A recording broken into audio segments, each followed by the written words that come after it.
Ukiona jengo kubwa limejengwa na limesimama, jengo refu, ghorofa 2, ghorofa 3, ghorofa 4, ghorofa 6, watu wengi sana huwa wanasifia vioo vya kwenye ghorofa, paa, wanasifia lifti, lakini kitu kimoja ambacho wanakuwa wanakisahau kwamba lile ghorofa limeweza kusimama ni kwa sababu ya aina ya msingi ambao umewekwa pale. Hauwezi ukajenga ghorofa 8 kwenye msingi wa ghorofa 3, ni lazima jengo lako litaanguka. Hauwezi ukajenga ghorofa 10 au 20 kwenda juu kwenye msingi wa ghorofa 5, ni lazima jengo lako litaanguka na utaanza kusema saruji mbovu wamechakachua, mainjinia wa hovyo. Lakini kitu ambacho umesahau ni kwamba kila kitu kinaweza kustahimili au kusimama kwenye aina ya msingi wake. Sasa katika maisha tunasema kila kitu kinaanza na msingi. Hakuna kitu ambacho kinaanza tu from nowhere. Ukikuta watu waliofanya mambo makubwa katika dunia walianza na msingi, na sio msingi tu, msingi imara. Tunasema kwamba hakuna ghorofa ambalo hatuwezi tukaweka msingi wa ghorofa katika ardhi yenye mchanga. Lazima tutakuwa tunafeli kwa namna moja au nyingine, kwa sababu tukiweka pale msingi wetu hauwezi kuwa imara. Ni lazima tutafute eneo ambalo lina udongo ambao ni stamilivu, ili tukichimba umbali mrefu tuweze kuweka nondo zetu zizame kwa kina ambacho kitaweza kubeba aina ya msingi ambao tunautaka. Sasa katika maisha au katika kutimiza malengo, tunasema kila kitu kinaanza na msingi, na ndio maana katika somo hili tunaangalia nguvu ya msingi katika kutimiza malengo yetu. Big problem ni kwamba watu wengi wanakimbilia kwenye matokeo au wanakimbilia kupandisha kuta, wengine wanakimbilia kupiga paa la juu, kwa maana ya kwamba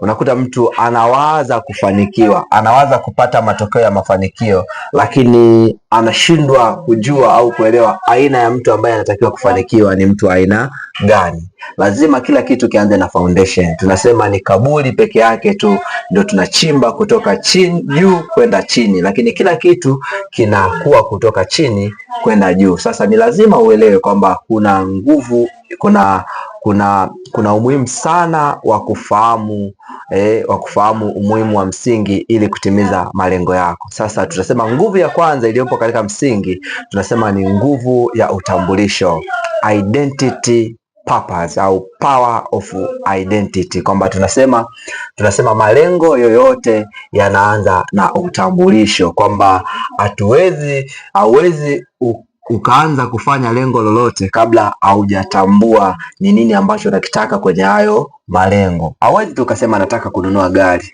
Kutaka kununua gari tunasema hiyo ni outcome, lakini tunasema identity manake ni kuwa aina ya mtu fulani ambaye anaweza akayapata hayo matokeo. Tunasema James Clear katika kitabu chake cha Atomic Habits anasema mabadiliko ya kweli au mabadiliko sahihi ni yale ambayo yanatokana na sababu ya ndani ya moyo au ndani ya kitu, sio yanayotokana nje. Kwamba ukisema nataka kuanza kuimba, manake tunasema hiyo ni sababu, yani ni kitu ambacho ikitokea mtu amekukatisha tamaa utaacha kufanya. Lakini ukasema mimi ni mwimbaji, manake tayari identity yako unajiona wewe ni kama mwimbaji. Hata kama watu watakukatisha tamaa kiasi gani au watasema sio mwimbaji, lakini wewe as long as unajiona ni mwimbaji, manake foundation yako imeanza na kutambua kwamba wewe ni mwimbaji.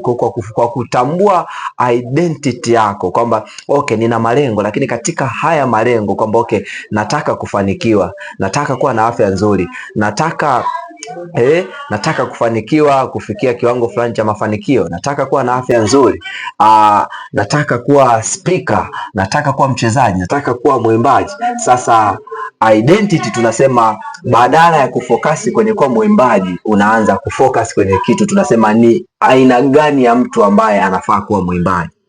Unataka kufanikiwa, maanake una focus tunasema ni aina gani ya mtu ambaye anafaa kufanikiwa.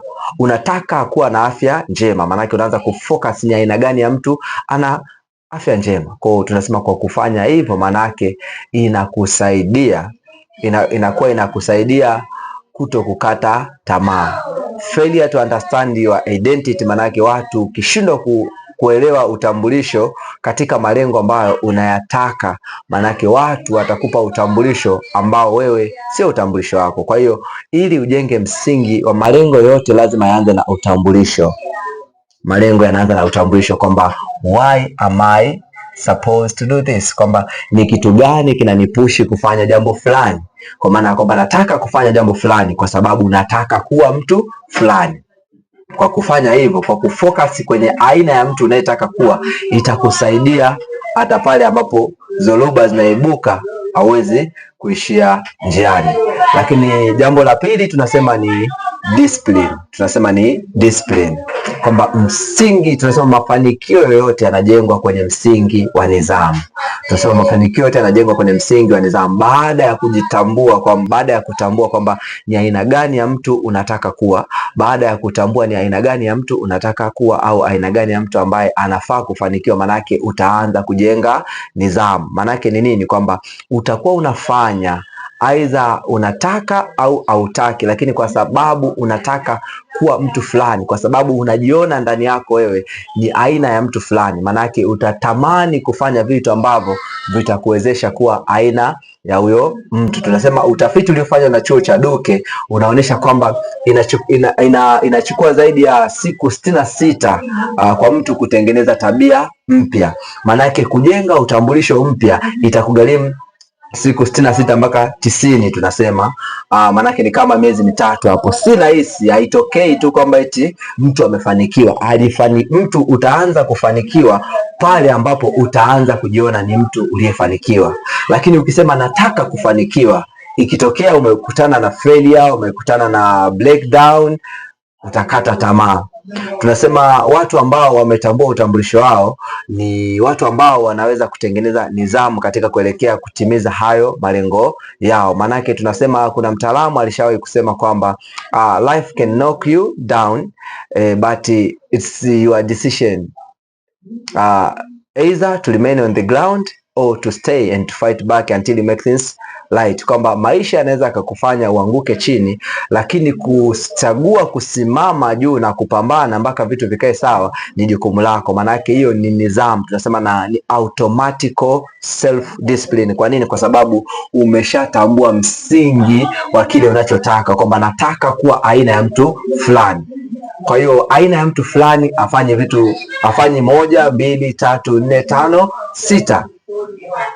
Mtu ambaye aina ya mtu ambaye anafanikiwa afanye vitu ambavyo vitamfanya asifanikiwe. Kwa kufanya hivyo, maana yake ndatengeneza nidhamu ya muda, namna nitakavyokuwa natumia muda wangu, namna nitakavyokuwa natumia fedha zangu, utakavyokuwa unatumia fedha zako, utakavyokuwa unatumia nguvu zako. Maana yake kwa sababu umeshajua identity yako, maana yake identity itakusababisha utengeneze self automatic discipline.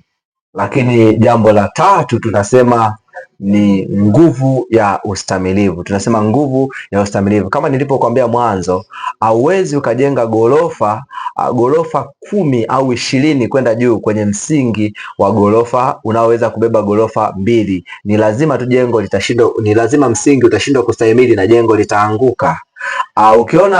Ukiona watu wamejenga gorofa limepaa sana juu, manake msingi wake ulikuwa imara. Walidesign msingi ule specifically kwa ajili ya kuhakikisha kwamba gorofa hilo linaweza kukaa. Sasa na wewe katika kujenga gorofa la malengo yako, ni lazima uhakikishe kwamba haupandishi paa katika msingi ambao unaweza kustahimili gorofa 2 kwenda juu. hakikisha kwamba kama unataka kuwa aina ya mtu fulani ambaye ni extraordinary, manake jua kwamba unatakiwa kujenga msingi ambao utaweza kustahimili. Manake ukikuta gorofa mafuriko yamepita, zoruba zimepita, upepo umepiga, lakini halijaanguka, ni kwa sababu msingi wake ulikuwa imara, ulijengwa kwenye tunasema kwenye hali ya kutambua, identifying the identity, lakini pia building self automatic discipline. Sasa kwa kufanya hivyo, manake inatengeneza kitu tunasema resilience, manake tunasema ustamilivu. Ili uweze kustahimili, usikimbilie kupandisha paa, usikimbilie tu kupandisha paa. Watu wengi, vijana wengi sana wanataka fast success, kwamba tunasema fast success au shortcut za mafanikio. Tunasema sometimes shortcut can cut you, shortcut can be long cut, kwamba unakimbilia njia fulani, shortcut fulani ya mafanikio, lakini mwisho wa siku unajikuta unakuja kujuta. Kwa nini? Kwa sababu ulikimbilia mafanikio na ukayapata, lakini yale mafanikio yanapotea kwa ghafla. Kwa nini? Kwa sababu tunasema what comes in a short way will live yani suddenly, lakini kile ambacho kinakuja kwa kuzingatia mchakato, kwamba okay, tunaanza kujenga gorofa la malengo yetu, maana yake ni kwamba tunaanza kuhakikisha tunatambua msingi wetu, identifying the identity. Maana yake msingi wetu tunataka uweze kubeba gorofa ngapi kupanda juu, au gorofa ngapi kupanda juu. Kwa kutambua hivyo, maana yake itakusaidia kuweza kustahimili. Usikae na kuhangaika kutafuta, usifocus kwenye result. Shida kubwa, watu wengi wanafocus kwenye result, lakini wanasahau mchakato wa kujenga msingi. Na ndio maana ukiangalia kwenye ujenzi mwingi, gharama kubwa huwa inaenda kwenye msingi. Gharama kubwa ya ujenzi wa gorofa huwa inaenda kwenye msingi. Kuna nondo, kusuka nondo, zege, inaenda kwenye msingi. Lakini kwenye ukuta, hata ukiangalia kwenye ujenzi wa nyumba yoyote, tunasema gharama kubwa huwa ipo kwenye msingi. Lakini kwenye kupandisha ukuta huwa si gharama kubwa na haichukui muda sana. Ukilinganisha na msingi. Kujenga msingi kunahitaji umakini wa hali ya juu, kwa sababu msingi ndo tunasema ni basic and fundamental ya kitu chochote kile. Tunasema kila kitu kinaanza na msingi, hakuna kitu kisichoanza na msingi. Yawezekana huko unataka kuwa aina ya mtu fulani, sasa usikimbilie kwenye matokeo, usikimbilie kupata matokeo. Ni lazima ukubali kukaa chini, kujenga msingi kwanza.